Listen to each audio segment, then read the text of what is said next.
The genius of Jesus is his understanding that love is the most powerful force in the world, with the ability to change and heal both friend and foe and even stranger. I recently met with a young African student of mine named Emmanuel. Emmanuel told me the story that brought him to our country. He was able to attend high school through a child sponsorship program. He got into a college south of Chicago, but barely had enough money for a plane ticket.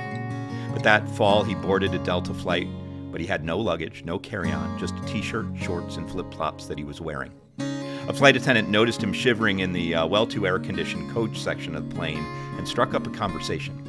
As different as they were, they learned they were Christians. The attendant wound up giving Emmanuel her Delta jacket and a blanket. When they landed in Atlanta, she told him that she had rebooked him on a later flight. She then took him to the Delta Sky Club and instructed the staff there to make sure he had enough to eat. As he boarded the next plane, he realized that she had upgraded him to first class. On his seat was another blanket and a full array of snacks. A few hours after he arrived in Chicago, he received a call that his luggage had arrived. On her layover, the flight attendant had gone to Target and Walmart and bought every piece of clothing you could possibly need for the best and worst of Chicago weather. When she returned from her next flight, she called him and let him know that on any break, he was more than welcome to stay with her family at their home. That is love.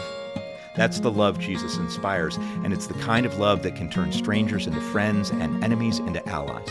And that's the genius of Jesus. And if we dare to follow, if we dare to employ his revolutionary love, then there is no hatred, there is no division, there is no misunderstanding that cannot be overcome.